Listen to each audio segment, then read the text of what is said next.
माणसाच्या मनातील नकारात्मकतेचं मुख्य कारण म्हणजे भीती. भविष्याची भीती, अपयशाची भीती, गरिबीची भीती किंवा जवळच्या व्यक्तीला गमावण्याची भीती.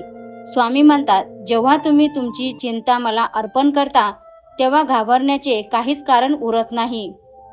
जेव्हा आपल्याला माहीत असते की विश्वाची एक अदृश्य शक्ती आपल्या पाठीशी उभी आहे, तेव्हा आपला आत्मविश्वास डबल होतो. आपण संकटाचा सामना करण्यासाठी खंबीरपणे उभे राहतो.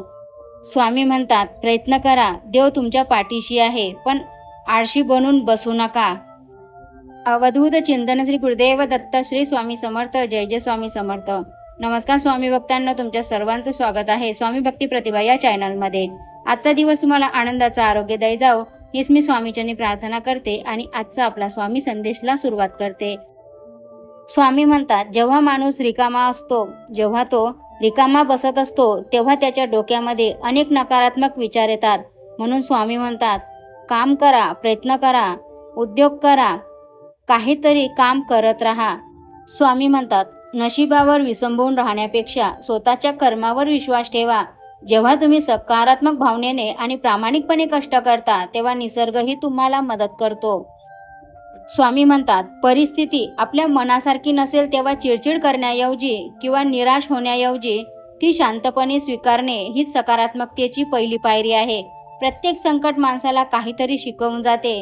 स्वामी आपल्या भक्तांची परीक्षा घ्यायचे, जेणेकरून ते आतून मजबूत व्हावेत. यासाठी स्वामी म्हणतात, जोपर्यंत माणसाच्या मनात मीपणा असतो तोपर्यंत तो सकारात्मक राहू शकत नाही. कारण अहंकारामुळे मत्सर, राग आणि तुलना या भावना जन्माला येतात.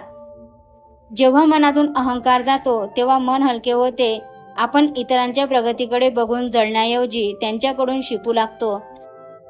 मनामध्ये प्रेम, कृतज्ञता या भावना जेव्हा मनात जागृत होतात, त्या सकारात्मकतेचं मुख्य पाया आहेत. स्वामी म्हणतात, झाडे आपल्याला फळे आणि सावली देतात, बदल्यात काहीही मागत नाही. स्वामींनी भक्तांना अशीच निस्वार्थी वृत्ती ठेवायला शिकवली. प्राण्यांना उद्याची चिंता नसते, ते आजच्या दिवसात आनंदाने जगतात. स्वामी नेहमी सांगायचे की काल काय झाले यावर शोक करू नका आणि उद्या काय होईल याची चिंता करू नका. आजचा दिवस आनंदाने जगा. चोळप्पा हे स्वामींचे परमभक्त होते. त्यांची आर्थिक परिस्थिती अत्यंत बेताची होती, पण त्यांचा स्वामीवर पूर्ण विश्वास होता. स्वामींनी त्यांच्या घरात अनेक चमत्कार केले, पण त्याहूनही महत्त्वाचं म्हणजे चोळप्पांना मानसिक समाधान दिले. त्यातून शिकायला मिळते की परिस्थिती कशीही असो, तुमचा विश्वास डगमगू देऊ नका. आयुष्यात प्रत्येक गोष्ट पुन्हा मिळू शकते, पण निघून गेलेली वेळ कधीच परत येत नाही. वेळ माणसाला खूप काही शिकवते, कधी हसायला, कधी रडायला, तर कधी शांत राहून सगळं सहन करायला. वाईट काळात साथ सोडणारी माणसंही दिसतात आणि त्याच वेळी आपली खरी माणसं कोण आहेत हेही समजतं.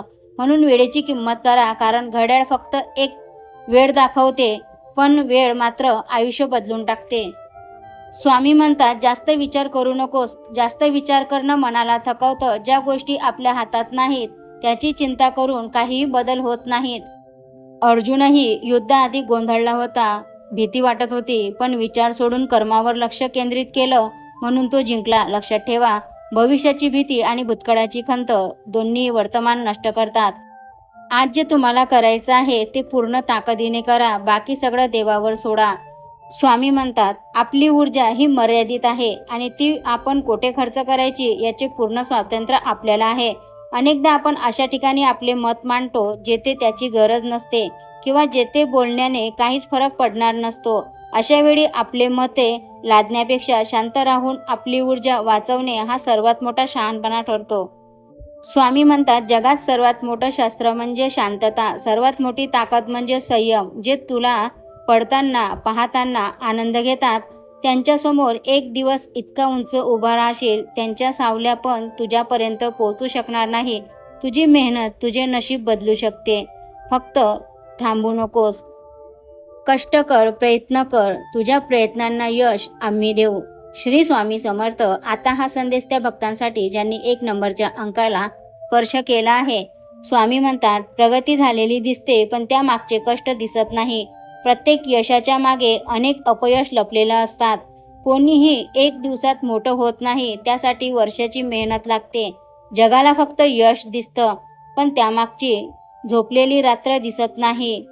घामाने भिजलेला दिवस, संघर्षाने भरलेले क्षण असतात. स्वप्न मोठं असेल तर मेहनतही मोठी करावी लागते. नशीब संधी देऊ शकतं, पण यश मेहनतीनेच मिळतं. ज्यांनी त्रास सहन केला त्यांनाच विजयाची किंमत कळते. आजची चमक पाहून कालचा अंधार विसरू नका, कारण प्रत्येक उंच भरारीच्या मागे खूप कष्टाची कहाणी असते. स्वामी म्हणतात, मोठं व्हायला ओळख नाही, माणसाचं मन जिंकावं लागते. जगातील कुठल्याही तराजूत मोजता न येणारी एकमेव मोठी गोष्ट म्हणजे माणुसकी. जेव्हा आपण कोणावर शंका न करता पूर्णपणे विश्वास ठेवतो, तेव्हा आपल्याला दोनपैकी एक फळ नक्की मिळते. एकतर आयुष्यभरासाठी एक चांगली व्यक्ती, किंवा मग आयुष्यभरासाठी एक आपल्याला धडा मिळतो. वाईट दिवस येतात तेव्हा काहीच करायची इच्छा होत नाही. पूर्ण दिवस तणावात जातो. सगळेच प्रश्न एकाच वेळी समोर येतात. वाटतं का माझ्याबरोबरच असं होतं? मन चिडचिड करतं, राग येतो आणि न कळत आपल्या माणसांवर तो राग निघतो. पण हेही दिवसही जातील, त्यांना थांबवता येत नाही, पण त्यातून स्वतःला सावरता येतं. कधी कोणी आपल्यासोबत असतं, कधी कोणी आपल्यासोबत नसतं, पण शेवटी स्वतःलाच आधार द्यावा लागतो. कारण आयुष्य सुंदर आहे, फक्त काही दिवस कठीण असतात. म्हणून लक्षात ठेवा, वाईट दिवस असतात पण आयुष्य वाईट नाही. ज्या क्षणी तुम्हाला जाणीव होते की आपला प्रवास आपल्याला एकट्यालाच करायचा आहे, तो क्षण तुमचं आयुष्य बदलून टाकणारा असतो. धाडसाने एकटे चला आणि स्वतःला सिद्ध करा. आनंदात जगा, चिंता नाही करायची. जर स्वामींवर सर्व सोपवलं आहे ना, स्वामी नक्कीच सुरळीत करतील. जीवनाच्या शर्यतीत कधीच दुसऱ्याला हरवण्यासाठी पडू नका. पडायचंच असेल तर स्वतःला जिंकण्यासाठी पडा. ज्याच्या मनी श्री सद्गुरू विचार, तो नसे कधी लाचार. ज्याच्या मनी सद्गुरू विचार, तो नसे कधी लाचार. ज्यांच्या अंगी श्री सद्गुरू भक्ती, त्याला नाही कशाची भीती. ज्यांच्या हृदयात श्री सद्गुरू मूर्ती, त्यांची होईल जगभर कीर्ती. जो करेल श्री सद्गुरूंची पूजा, त्यांच्या आयुष्यातून संकट होतील वजा. मी निघालो सुखाच्या शोधात, वाटेत उभं असलेलं दुःख म्हणालं, मला सोबत घेतल्याशिवाय तुला सुखाचा पत्ता मिळणार नाही. आपल्यासोबत दुसऱ्यांचंही चांगलं व्हावं असं ज्या व्यक्तीला वाटतं, त्या व्यक्तीला जीवनात काहीच कमी पडत नाही.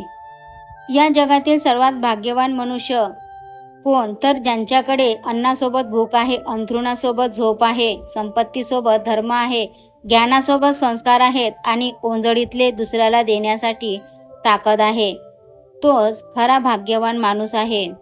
माणसाला जिंकायचे ते केवळ आपुलकीने, कारण वेळ, पैसा, सत्ता आणि शरीर एखाद्या वेळेस साथ देणार नाही, पण माणुसकी, प्रेमळ स्वभाव आणि आत्मविश्वास कधीही तुम्हाला एकटं पडू देणार नाही.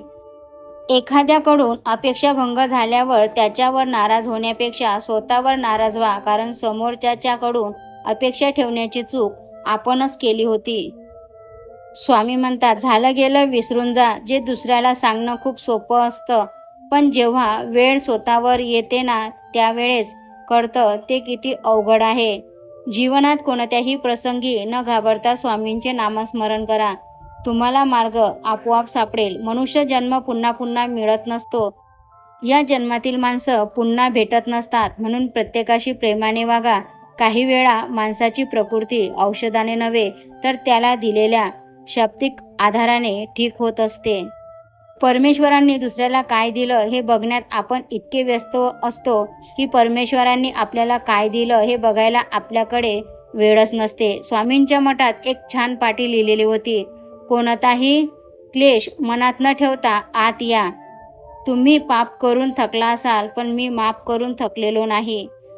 स्वामी म्हणतात, बाळा, ही एक गोष्ट लक्षात ठेवा. वाटा सापडत जातील, तुम्ही शोधत जा. माणसं बदलत जातील, तुम्ही ते स्वीकारत जा. परिस्थिती शिकवत जाईल, तुम्ही शिकत जा. येणारे दिवस निघून जातील, तो क्षण जपत जा. विश्वास तोडून अनेक जातील, तुम्ही सावरत जा. प्रसंग परीक्षा घेत जाईल, तुम्ही क्षमता दाखवत जा. असेच भक्तिमय संदेश ऐकण्यासाठी आपल्या चॅनलला सबस्क्राईब, लाईक आणि शेअर करा. भेटूया अशाच नवीन एका मोटिवेशन व्हिडिओसोबत. स्वामी तुमच्या सर्वांच्या सर्व चांगल्या इच्छा पूर्ण करो, हीच मी स्वामीचरणी प्रार्थना करते आणि आजचा स्वामी संदेश इथंच थांबवते. संदेश पूर्ण ऐकल्याबद्दल खूप खूप धन्यवाद.